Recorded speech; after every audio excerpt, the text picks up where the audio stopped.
নমস্কার বন্ধুরা, এবার থেকে ইনকাম ট্যাক্স রিটার্ন ফাইল করার জন্য আর 7টা ফর্ম থাকলো না, বেড়ে 8টা হয়ে গেল। এবং এই নতুন ফর্মটির নাম আইটিআর ইউ। তো এই আইটিআর ইউটা কাদের জন্য, কিভাবে পূরণ করবেন, বা এই মুহূর্তে যে বিজ্ঞপ্তি জারি করা হয়েছে, নতুন বিজ্ঞপ্তি ইনকাম ট্যাক্স ডিপার্টমেন্টের পক্ষ থেকে দেওয়া হয়েছে, সেখানে বলা হয়েছে যে কারা কারা পূরণ করতে পারবেন এবং কারা পূরণ করতে পারবেন না, এবং সেই সঙ্গে কেন পূরণ করবেন। কারণ আইটিআর ইউটা সবার জন্য, যে আইটিআর 1 পূরণ করছে তার জন্যও যেমন অ্যাপ্লিকেবল, যে আইটিআর 2, 3, 4, 5, 6, 7 এই 7টা পর্যন্ত যদি আপনি ইনকাম ট্যাক্স রিটার্ন ফাইল করেন তাহলেও আপনার জন্য এই ফর্মটি অ্যাপ্লিকেবল। বিষয়টা কি একটু বিস্তারিত দেখে নিই, অর্থাৎ এই নিয়মকানুনগুলো জেনে নিই, তারপরে আমরা ফর্মটাও আলোচনা করি, ফর্মে কী কী অপশান দেওয়া হয়েছে। তো আপনারা জানেন এই বাজেট যেটা চলে গেল, এখানটায় মাননীয় অর্থমন্ত্রী উনি বলেছিলেন যে এবার থেকে ইনকাম ট্যাক্স রিটার্ন যদি কারুর ভুল সাবমিট হয়ে থাকে, বা ধরুন সে সাবমিটই করেনি বিভিন্ন রকম ইনকামের ক্ষেত্রে, সেক্ষেত্রে সে 2 বছর পর্যন্ত, অর্থাৎ পুরনো 2 বছর পর্যন্ত সে তার ইনকাম ট্যাক্স রিটার্নটা ফাইল করতে পারবে, অর্থাৎ যেটাকে আইটিআর ইউ বলা হচ্ছে, বা আপডেটেড রিটার্ন। আবার ঘুরিয়ে বলা যায় পানিশমেন্ট রিটার্ন, কারণ শাস্তির জন্য শাস্তি দিতে হবে এখানটায় কিন্তু আপনাকে, অর্থাৎ শাস্তিমূলক হিসাবে আপনাকে 25% থেকে 50% পর্যন্ত অ্যাডিশনাল ইনকাম ট্যাক্স আপনাকে দিতে হবে। অর্থাৎ আপনি গুণাগার দেবেন, ক্ষতিপূরণ দেবেন, তারপরে আপনি আইটিআর রিটার্ন ফাইল করতে পারবেন। এটা কিন্তু অনেকে ভাববেন হয়তো তাহলে রিভাইসড রিটার্ন বা বিলেটেড রিটার্ন, না, এটা কিন্তু রিভাইসড বা বিলেটেড রিটার্ন নয়, সম্পূর্ণরূপে নতুন একটি ফর্ম আইটিআর ইউ, যেটা আপনাকে যে কোনো সময় পূরণ করতে হতে পারে। কারণটা কি, এটা নতুন সেকশান 12 AC, অর্থাৎ ইনকাম ট্যাক্স অ্যাক্ট 12 AC-তে এটা অন্তর্ভুক্ত হয়েছে। এবং আপনারা জানেন গত বছর ইনকাম ট্যাক্স ডিপার্টমেন্টের পক্ষ থেকে একটি নতুন বিষয় আনা হয়েছে, সেটা হচ্ছে কি AIS, অ্যানুয়াল ইনফরমেশান স্টেটমেন্ট। তো বলা হয়েছে এই অ্যানুয়াল ইনফরমেশান স্টেটমেন্টে 2 বছর পর্যন্ত যদি আপনার কোনো ইনকাম বা লেনদেন সেরকম যদি কিছু যদি আপডেট করা হয়, যেগুলো আপনি ইনকাম ট্যাক্স রিটার্নে দেখাননি, অথচ আপনি দেখলেন যে আপনার ফাইনালিস্ট হয়ে গেছে, রিফান্ডও ক্লেম হয়ে গেছে, সেক্ষেত্রেও কিন্তু আপনাকে এই শাস্তিমূলক আইটিআরটা পূরণ করতে হতে পারে। কারণ এটা ইনকাম ট্যাক্স ডিপার্টমেন্টের নতুন একটা সিস্টেম, যেখানটায় কর চুরি বা ইনকাম ট্যাক্স ফাঁকিটাকে ধরার জন্য কিন্তু এটা নেওয়া হয়েছে।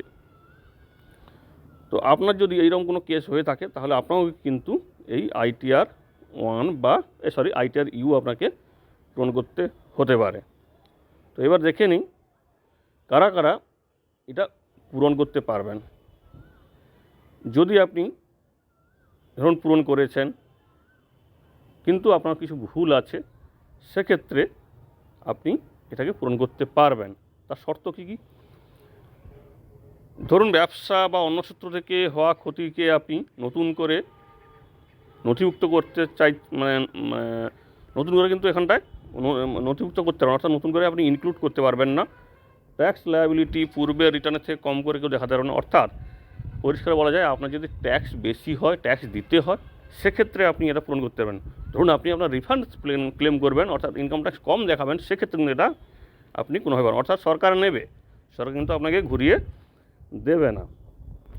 নতুন করে কোনো রিফান্ড আপনি ক্লেম করতে পারবেন না, নতুন করে কোনো ডিডাকশান সেখানে আপনি দেখাতে পারবেন না। ধরুন আপনি ভাবলেন যে কোনো ডিডাকশান আপনি দেখাবেন, সেটাও কিন্তু পারবেন না। নির্দিষ্ট সময়সীমার মধ্যে কোনো একটি পূর্ববর্তী বছরের জন্য আইটিআর ইউ একবারই দাখিল করা যাবে, অর্থাৎ আপনি 2 বছরের জন্য এই ইনকাম ট্যাক্স যে নতুন ফর্ম আইটিআর ইউ পূরণ করবেন মাত্র 2 বছরে একবার। ধরুন এই বছর যেটা চলছে, রানিং যেটা চলছে, অর্থাৎ অ্যাসেসমেন্ট ইয়ার 22-23, অর্থাৎ এই এপ্রিলের 29 তারিখে এটা বিজ্ঞপ্তি জারি হয়েছে এবং ফর্মটাও ছেড়ে দেওয়া হয়েছে আইটিআর ইউটা। তবে হ্যাঁ, এটা কিন্তু নিজস্ব যে পোর্টালে, অর্থাৎ আমরা যখন লগ ইন করার পরে পোর্টালে, সেখানে কিন্তু ওখানে অনলাইন সুবিধা চালু করা হয়নি।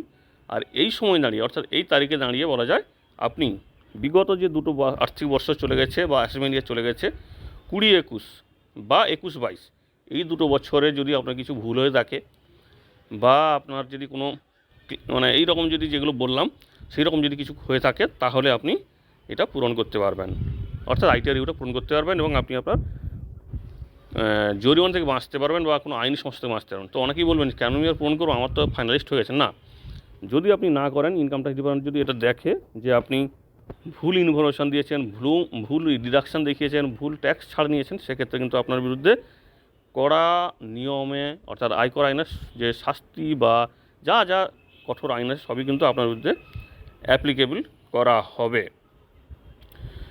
এবং আন্ডার সেকশন 139-8 এআইএস এবং এসএফটি রিপোর্টিং অনুসারে কিন্তু সময়ের মধ্যে কেউ যদি স্বেচ্ছায় যদি আইটিআর ইউ দাখিল না করেন, তাহলে কিন্তু তার বিরুদ্ধে ইনকাম ট্যাক্স ডিপার্টমেন্ট এই ব্যবস্থা নিতে পারে। অর্থাৎ অবশ্যই আপনাকে সব সময়ের জন্য আপনার এআইএসটা চেক করতে হবে যে গত 2 বছরে আপনার কিছু পরিবর্তন হলো নাকি। তো এবার আমরা দেখে নিই যে এই নতুন ফর্মটা বা নতুন যে আইটিআর ইউটাতে কী কী দেওয়া হয়েছে। দেখুন এখানটায় দেখুন আপনারা ফর্মটা দেখতে পাচ্ছেন, এটা লেখাই আছে 12C অনুযায়ী এটা এসছে। এবং এখানটায় আপনার আধার নাম্বারটা সব দেবেন। এবং যদি আপনি আগে ইনকাম ট্যাক্স রিটার্ন ফাইল করে থাকেন সেটাও আপনি উল্লেখ করবেন, কত নম্বর ফর্ম পূরণ করেছেন সেটাও দেবেন, আর যদি না পূরণ করে থাকেন সেটাও দেবেন। এবারে দেখুন কী কী কারণে আপনি এই আইটিআর ইউ বা আপডেটেড রিটার্ন ফাইল করবেন। রিটার্ন প্রিভিয়াসলি নট ফিল্ড, আপনি পূর্বে রিটার্ন ফাইল করেননি, অথচ আপনার রিটার্ন ফাইল করা উচিত ছিল। ইনকাম এবং মানে ইনকাম যেটা করেছেন, রিপোর্ট করেছিলেন, সেটা কিন্তু ঠিকঠাক করেননি, আপনার আরও বেশি হওয়ার দরকার ছিল বা বেশি হতো, কিন্তু আমি প্রথমেই বলেছি এটা কিন্তু কম হলে আপনি দেখা যাবেন না, অর্থাৎ আপনার ট্যাক্স লায়াবিলিটি আপনি কোনোভাবে কম দেখাতে পারবেন না। বা আপনি কোনোভাবে ভুল, ধরুন ইনকাম কোথাও থেকে ভুলে আপনি দেখিয়ে দিয়েছেন, বা রিডাকশান ক্যারি ফরওয়ার্ড যেটা, সেটাও আপনি হয়তো ভুল করে ফেলেছেন, বা আনঅ্যাবজর্ব ডিপ্রেগেশন, সেটা মানেটা যদিও আমি এত পরিষ্কার এখন বলতে পারছি না, তবে এইটুকু বলতে পারি কোনো ইনকামের ক্ষেত্রে যে এক্সপেন্স দেখা যায় সেটা যদি আপনি কোনো ভুলে কিছু দেখিয়ে ফেলেছেন, এবং সেই সঙ্গে 115 জেবি 115 জেসি ধারায় যদি কিছু আপনার সমস্যা হয়ে থাকে, অর্থাৎ alternate minimum tax, minimum alternate tax দুটো এইরকমই ব্যাপার। তো এখানটায় আপনি যদি কিছু হয়ে থাকে বা রং যদি ট্যাক্স রেট আপনি অ্যাপ্লিকেবল করে ফেলেছেন, সেক্ষেত্রে অর্থাৎ ধরুন আপনার ট্যাক্স হিসেব করার সময় আপনি ভুল হচ্ছে স্ল্যাব বা ভুল পার্সেন্টেজ আপনি করে ফেলেছেন, সেক্ষেত্রে। আর এছাড়া অন্যান্য, এখানে অন্যান্য একটা অপশান দিয়ে রেখেছে যেটা সবসময় থাকে। তো এই সমস্ত ক্ষেত্রে আপনি এইটা আপডেটেড করতে পারবেন। এবং এখানে বলা হয়েছে 24 মাস আপনি সময় পাবেন, 24 মাসের মধ্যে আপনাকে এটা আপডেট বা আইটিআর ইউটা পূরণ করতে হবে। এবং সেই সঙ্গে এখানটায় আরও সেই একই রকমভাবে সমস্ত তথ্য চেয়েছি, income from salary, income from house property, income from capital gains, সব রকম কিন্তু এখানটায় আপনাকে দেখাতে হবে। ধরুন আপনার স্টক মার্কেট বা শেয়ার মার্কেটে আপনার ইনকাম ছিল, আপনি সেটা দেখাননি, সরি।